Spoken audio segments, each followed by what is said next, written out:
So I don't know what happened with my new video, but for some reason it's just not viewable on some devices.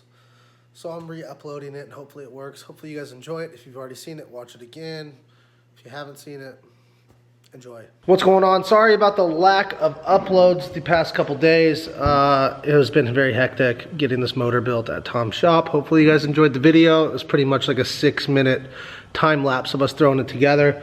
But I'm back here now. My buddy came over, volunteered to help me get this thing put in the car. We got it all dressed up last night. Clutch, flywheel, ISR, adapter plate, motor mounts, valve covers. Everything's torqued down, ready to go. All we got to do is put a freeze plug on the other side of the block. I'll show you guys. This truck motor's hanging right here. So we got to put something in there. And then I've got to rewire my cam sensor, which I've already got it kind of out of the car. And then fit this thing in there. And that's probably going to be the biggest hurdle of everything. I got my stuff from Holly, so I started building new oil lines. Here's the first two. This one comes off of the pan and goes to the block where the oil filter sits. So they're together, they look good. And then, yeah, reroute a few things after it's in the car and make it look a little nicer. We're gonna go to the store right now and get some heat shrink for our butt connectors. And that's pretty much it. It looks really good though. For a fucking junkyard engine, can't complain. It's really just these overly expensive heads that really spice up this block. Make it look pretty good. Yeah, it looks good. Walmart almost did us dirty. They got nothing pretty much. A couple more things to grab. I'm gonna finish up the wiring on this. We've got some dash 10 fittings that are going on the block on the bottom of the pan. These are the oil lines that go to the filter. He's gonna knock that out and torque down the pan. And I'm gonna finish this up and hopefully never have an issue with my cam sensor again. So shout out to Earl's, because I've been sitting with this, what do you call this, like heat shield? And these oil lines run pretty close to the headers. And before I had this other stuff on it, and it actually got it's so close that it got hot and actually kind of like burned the oil line a tiny bit. Not too much, but enough to kind of worry me. So we use this instead, and I think this is gonna work fantastic. And it's barely fit on this dash 10 line there. So we got that done, and Tyler helped me with, we grinded off this nub on the block right there, you see that? You have to grind that off for the starter to fit. We didn't have a freeze plug, so we used a bolt and RTV. The freeze plug that they supplied us did not work. Yeah, so it's ready to go in. Cam sensor is rewired and it's all cleaned up in here for the most part. I haven't put loom on the wire yet, but we want to get the engine sat in there and then kind of go from there. Keep going. He's jacking up the transmission right now. That's good. I think that's as high as you can go.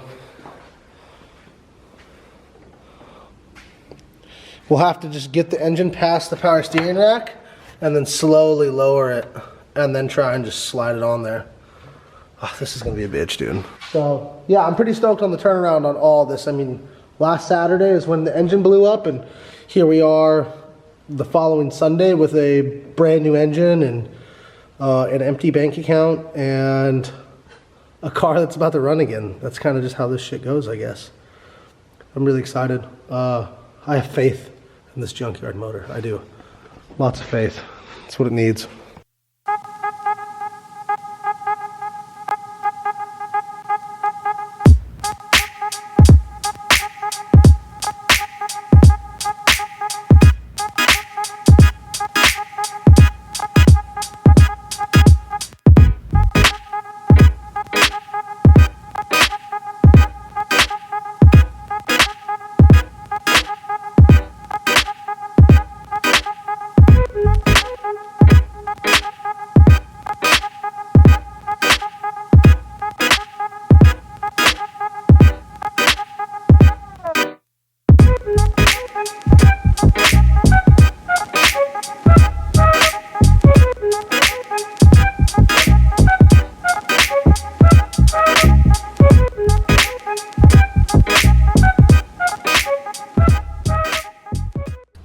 The engine is in the car.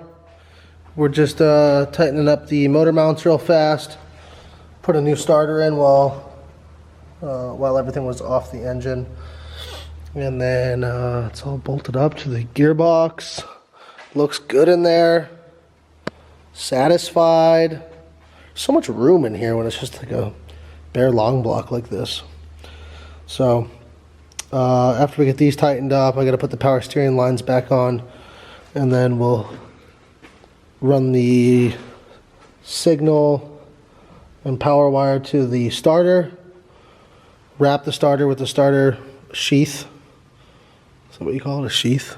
Yeah. I like that word. Heat wrap. I like that word, the sheath. And then get the headers on. I disconnect the steering column. So once the header's back in there, tighten that back on and start plumbing and Heat blanket. heat blanket. That's what it's actually called. That's what the packaging says, heat blanket. So yeah, we're on our way here, and it's fucking. I'm satisfied. 1 week turnaround. We're gonna keep at it though. So right now we're just throwing all the accessories on the engine, right on the front.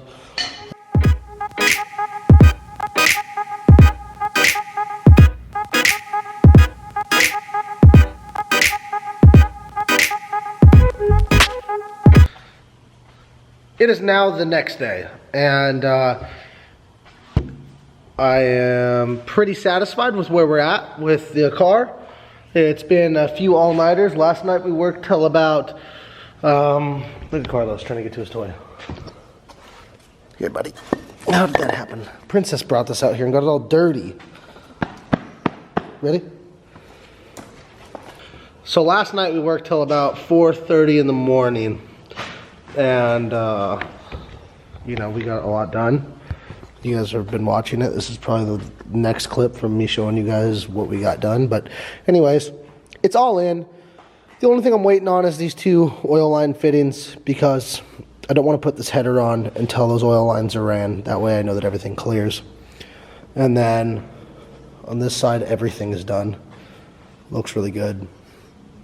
And all the wiring's laid out, plugged in, everything's good. Just got to plug in the O2 sensor once that header's on. Put the cooling system in, expansion tank. A few hours of work, nothing big.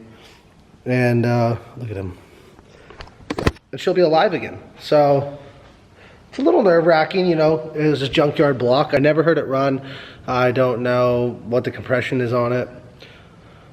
And if the compression numbers are good, if this engine's toast, I don't know any of that. So it's kind of scary, but from the way it looked good.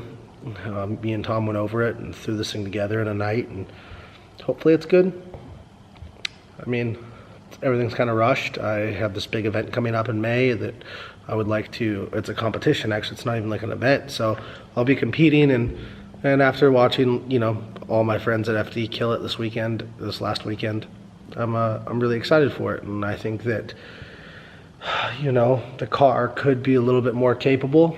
A lot of the guys that are going have very, very expensive and very, very high horsepower and nice builds.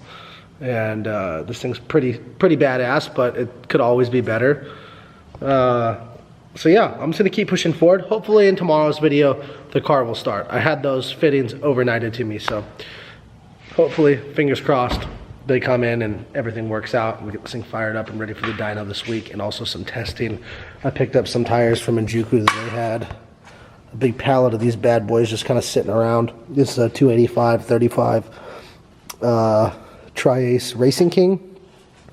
So we'll test those out, try and dial some grip into the car. And then this thing was supposed to get painted this weekend, but it didn't. And it's been actually kind of a pain in the ass trying to get this thing finished up. And it's kind of unfortunate because, like, I know that a lot of you guys are probably waiting to buy your entry until you see what the car looks like when it's done. And I don't blame you one bit. I would do the same thing. But we've only got like 3 weeks left of the giveaway.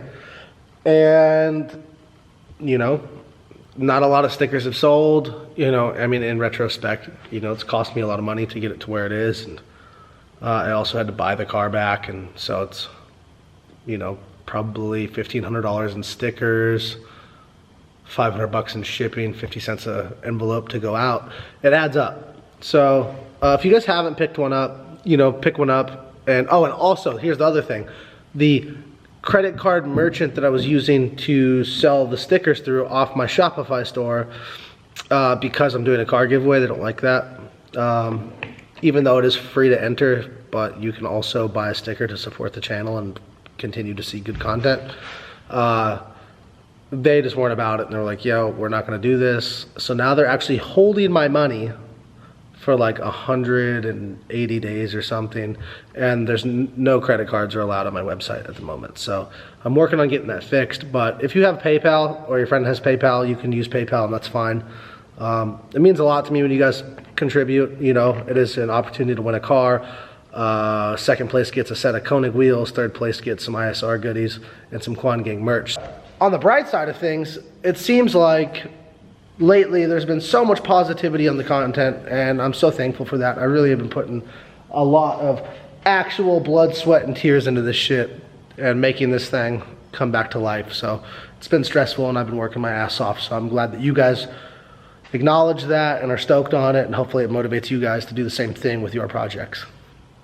Me and Carlos are gonna go inside, so we'll see you guys tomorrow. Thank you so much for watching, and don't forget to subscribe because we're about to hit 100K. Peace.